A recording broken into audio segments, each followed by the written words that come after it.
Assalamualaikum. Berjumpa lagi bersama Ima. Kali ini kita berbicara tentang konflik dari Raff Dahenhoff yang membacakan biografi singkatnya. Raff Gustav Dahenhoff, kemudian lebih dikenal sebagai Raff Dahenhoff, merupakan sosiolog kelahiran Hamburg, Jerman pada 1 Mei tahun 29. Ia juga mengajar sosiolog di Universitas Hamburg. Sepanjang karirnya, dia mendapat penghormatan sebagai sosiolog terkemuka dari Jerman, bahkan di dunia. Raff juga mengabdikan diri di dunia politik sebagai parlemen di Jerman dari Partai Demokrasi. Dia juga memperoleh penghargaan dari Ratu Elizabeth II di Westminster, London sebagai Baron Dahenhoff pada tahun 1993. Raff meninggal di Cologne, Jerman pada 17 Juni tahun 2009. 2 tahun sebelumnya, ia menerima penghargaan Princess of Austria Award dalam bidang ilmu sosial.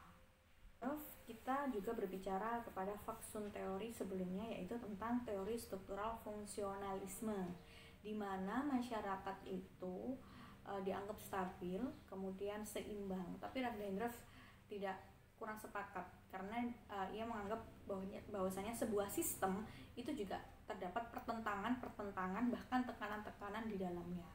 Seperti halnya masyarakat akan berkonflik di dalam suatu sistem yang sama. Jadi awalnya Raff Dahenhoff itu berpandangan bahwasanya konflik itu hanya terjadi pada masyarakat di dalam satu sistem yang sama, bukan di dalam sistem yang berbeda-beda. Kemudian karena masyarakat itu semakin kompleks, masyarakat itu semakin rumit gitu ya. Jadi dulu ada masyarakat yang dari zaman purba, kemudian masyarakat primitif ya kan, kemudian masyarakat industri yang menggunakan mesin, kemudian masyarakat yang menggunakan buruh gitu ya, sehingga masyarakat itu menjadi sistem yang kompleks gitu. Jadi dia berpandangan bahwasanya akhirnya lambat laun masyarakat itu berkonflik antar sistem satu dengan sistem lainnya. Kemudian berbicara tentang sistem yang difaksuni oleh teori struktural fungsionalisme. Nah, sistem ini bekerja juga berdasarkan kekuasaan atau authority. Ya, jadi meminjam istilah dari Max Weber tentang authority, wewenang atau kekuasaan ini. Jadi di dalam konflik itu juga berlaku konflik mengenai kekuasaan atau authority. Jadi bersifat formal ya. Kekuasaan ini bersifat formal. Sehingga ia berbicara tentang konflik dalam masyarakat industrial, yaitu seperti halnya konflik perebutan redistribusi kekuasaan. Jadi maksudnya gimana sih? Jadi konflik ini perebutan kekuasaan kalau Raff Dahenhoff berbicaranya seperti itu.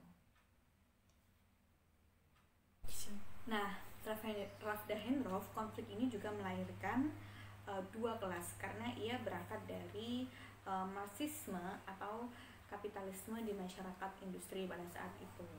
Jadi konflik ini melahirkan dua kelas, di mana kelas ordinasi dan kelas subordinasi. Kelas ordinasi namanya juga ordinat, titik pusat. Jadi kelas yang mengatur, kelas yang berkuasa.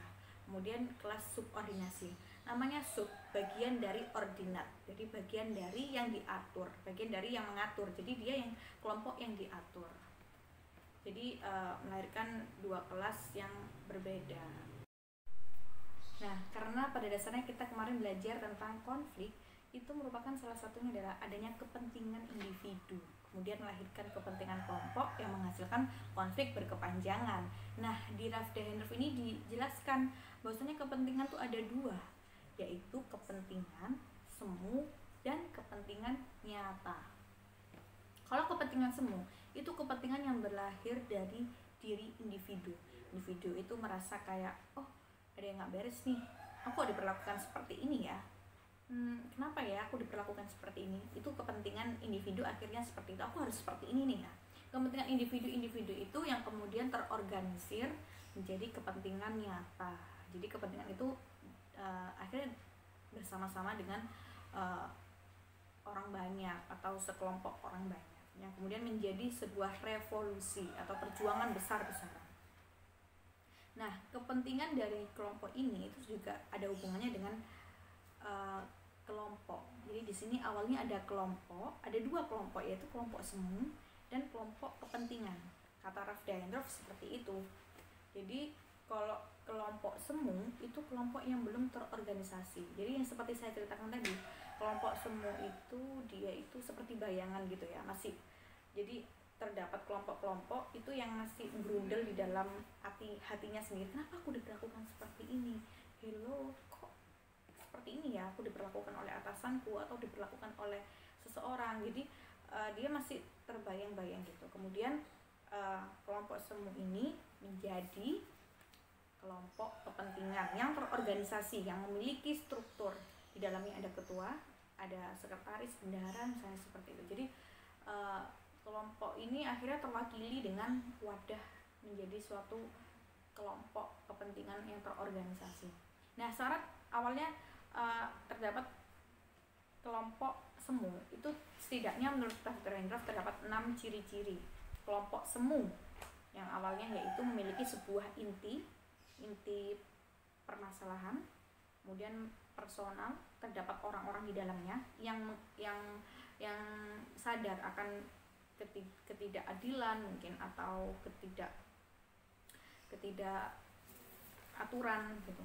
Kemudian terdapat norma tertentu di dalam kelompok itu, kemudian terdapat alat materi, kemudian ada kegiatan tertentu yang teratur yang biasanya mereka lakukan sehari-hari, dan merupakan sebuah fungsi yang objektif, yaitu mereka adalah untuk sebenarnya ingin protes seperti itu, atau ingin memperjuangkan keadilan, atau ingin memperjuangkan aspirasinya gitu terhadap kelompok yang mengaturnya seperti itu. Jadi ini kelompok semu ini merupakan kelompok yang tersubordinasi ya, dalam arti kelompok yang diatur gitu oleh para kelompok pengatur. Nah, dari sini kelompok semu itu seperti itu, kemudian lambat laun menjadi kelompok yang terorganisasi seperti halnya serikat pekerja. Nah, kali ini dalam kasus konflik Ralph Dahrendorf yang sudah Ima jelaskan tadi, Ima mau kasih contoh tentang konflik kepentingan, kekuasaan atau otoriti yang terjadi kapan hari antara pemerintah, DPR, dan mahasiswa atau KPK atau masyarakat sipil di dalamnya. Di sini antara tiga, pemerintah, DPR, masyarakat sipil, ini merupakan suatu sistem yang kata Ralph Dahrendorf, suatu sistem. Kalau sistem dalam suatu tata negara ya, terdapat konflik perebutan kekuasaan. Siapa sih seharusnya yang harus mengatur KPK ini gitu loh? Siapa yang seharusnya mengatur geraknya KPK ini gitu loh? Jadi perebutan otoritinya di situ.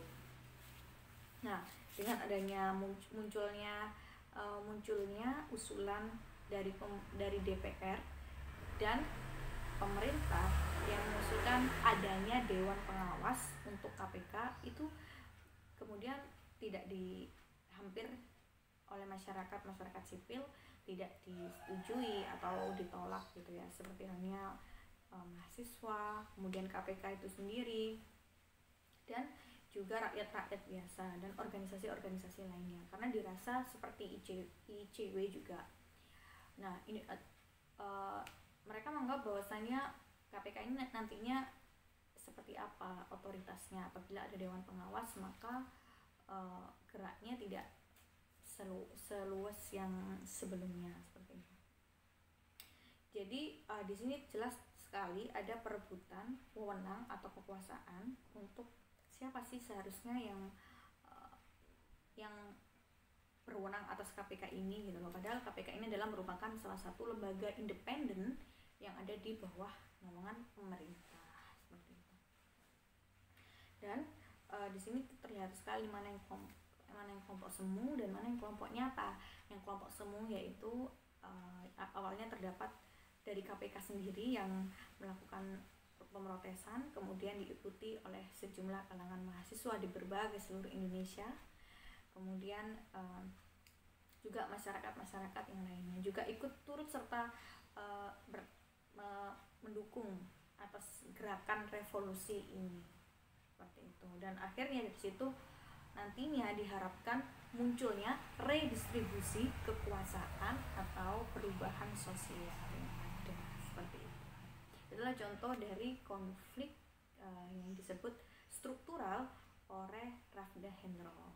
Nah, Ralph Dahrendorf juga berbicara tentang ICA, yaitu Imperatively Coordinate Association, di mana masyarakat yang berasosiasi dikoordinasi secara imperatif, diperintah secara imperatif, seperti itu. Itulah sekilas contoh dari konflik Ralph Dahrendorf. Nah pemirsa, itulah diskusi tentang Ralph Dahrendorf mengenai konflik kepentingan yang juga berbicara tentang otoritas dan struktur yang lebih besar. Nah kaitannya juga berbicara Ralph Dahrendorf ini biasanya lebih kepada konflik yang terjadi di wilayah ekonomi, seperti itu. Jadi keuntungan yang bersifat materialistis terjadi seperti itu. Jadi jangan salah untuk mengartikan konflik dari tokoh Ralph Dahrendorf ini. Itulah diskusi kali ini kita akhiri. Apabila ada usulan atau tambahan silakan komen di bawah. Assalamualaikum.